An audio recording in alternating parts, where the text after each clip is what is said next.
Turistë spanjoll ka ngelur të bllokuar në fund të kanioneve të Nivicës. Operacioni policor, por dhe ai nëpërmjet ndihmës së zjarfikësve, është kryer në kushte dhe terren të papërshtatshëm. Megjithatë, ka arritur të nxjerrin 7 turistët në gjendje të mirë shëndetësore.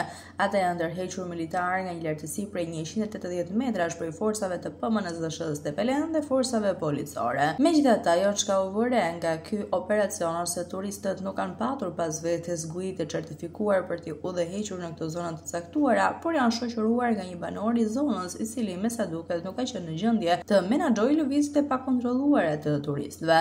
Këta të fundit, kur janë gjetur në fund të kanionit, e kanë patur të pamundur të rigjejnë rrugën e kthimit dhe kësaj mungesën e komunikimit për shkak të ndërprerjes së valëve të celularit në këtë zonë ku kanë përfunduar. Megjithatë, tashmë turistët janë në gjendje tepër të mirë shëndetësore.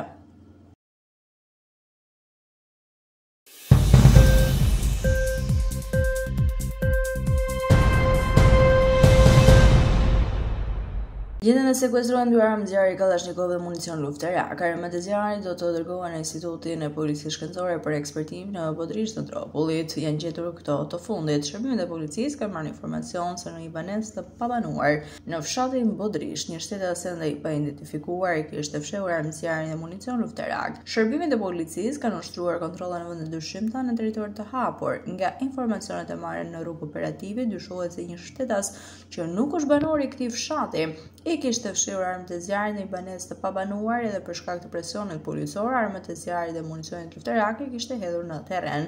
Gjatë kontrollit të territorit në bashkëpunim me punonjësit e pastrim gjelbërimit, të fundit gjetën në një kush me turinash 2 armë zjarri Kalashnikov dhe municion luftarak. Armët e zjarrit do të dërgohen në Institutin e Policisë Shkencore për ekspertim për të parë nëse janë përdorur ose janë në ngjarje kriminale të mëparshme.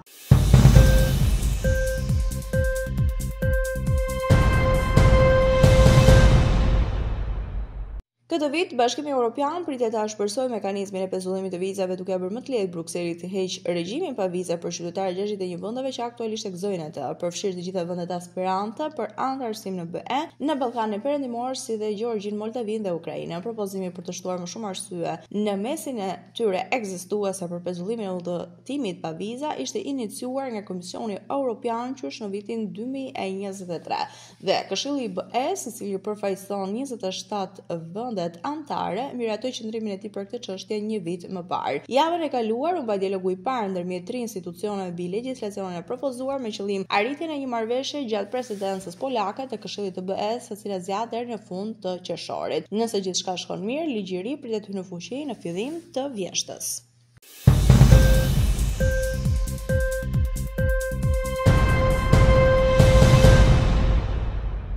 Gjatë dekadës së fundit, sektori bankar shqiptar ka pësuar një transformim të jashtëzakonshëm. Fondi Monetar Ndërkombëtar vlerëson se nga 25% që ishte niveli kredive me probleme në sektorin bankar në 2014, ku kishte një performancë të dobët makroekonomike, detyrimet të mëdha të prapambetura qeverisë dhe të tjera, kredite këshia përbënin më pak se 5% të totalit të kredive në tremurin e parë 2024.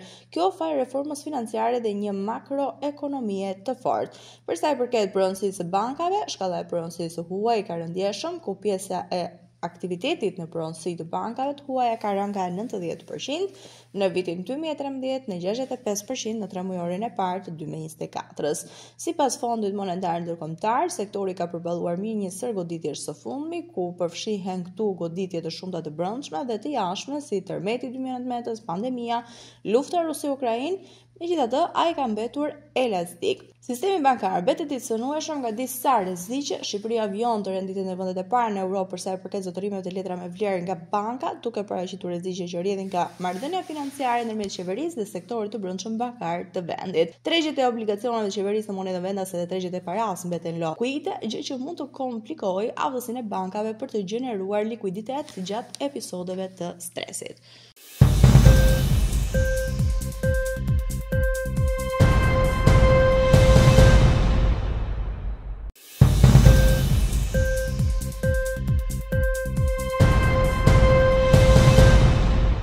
Sekretari Amerikan i Shtetit Marco Rubio së bashku me Steve Witkoff, dërguarin e veçantë të President Donald Trump, janë takuar sot në Paris për një raund të ri bisedimesh lidhur me luftën në Ukrainë. Në takim pritet të marrin pjesë edhe sekretarët jashtëm britanik si David Lammy, që e bën këtë një nga nivelet më të larta të angazhimit transatlantik që nga muaji i shkurt. Muajt e fundit SBA ka treguar një ngurim për të koordinuar ngushtë me partnerët evropian, por takimet e sotme sinjalizojnë një kthes të mundshme në qasjen diplomatike të Washingtonit. Witkoff dhe Rubio do të takojnë presidentin francez Emmanuel Macron dhe ekipin e tij. Më vonë, sekretari Amerikan i Shtetit pritet të zhvillojë bisedimet të përbashkëta me Lamy dhe përfaqësuesit francez dhe gjerman, ndërsa në diskutime do të përfshihen dhe këshilltarët evropian të sigurisë kombëtare.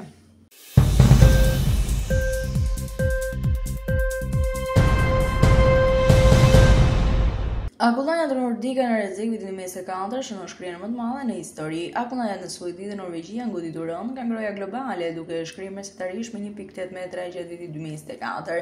Viti më i ngrohtë i regjistruar ndonjëherë në Europë sipas sistemit Copernicus të Bashkimit Evropian. Kjo shifër alarmante përfaqëson një normë shumë të lartë se mesataria historike dhe ngre shqetësime të mëdha mbi të ardhmen e resurseve ujore dhe ekosistemeve të rajonit. Shkencëtarët dhe ekspertët mjedisor paralajmërojnë se nëse ky trend vazhdon, shumë prej akullnajave nordike do të zhduken brenda dekadave të ardhshme.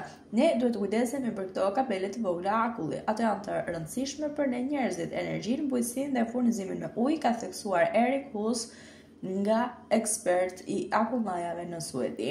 Përvojat e rënda dëshmojnë për situatën dramatike ku mbërritëm në gusht. U trondita ku pas se gjithë fronti ishte shembur, ka thënë ai. Megjithëse rreshtet e mëdha të borës gjatë këtij dimri kanë ndihmuar akullnajat të rikuperohen përkohësisht.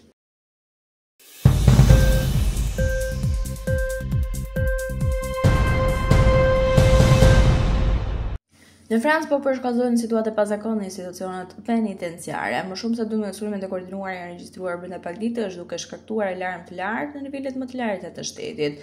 Presidenti Emmanuel Macron ka reaguar publikisht me një tonë të vendosur, duke premtuar ndjekje penale dhe ndëshkime të ashpra për autorët e këtyre veprave.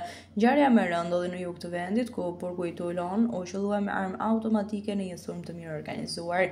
Incidentet e tjera përfshin ndjekje makinash, dëmtime pronash dhe tentativa për zjarrvënie në ambientet ku jetojnë punojësit e sigurisë së burgjeve. Në skenë disa prej sulmeve është lënë shenja një grupimi të panjohur më parë me inicialet DDPF, mbrojtja të burgosuar francez. Kjo organizatë pretendon të veprojë në mbrojtje të drejtave të dënuarve, duke mohuar çdo lidhje me terrorizmin. Megjithatë, mesazhet e saj në rrjetin Telegram janë fshirë pasi u konsideruan thirrje për dhunë nga administruesit e platformës. Një dyshuar i arrestuar në Eson, i cili kishte liri me kusht, dyshohet se ishte një pjesë e një rrjeti komunikimi Telegram që po orkestronte sulmet.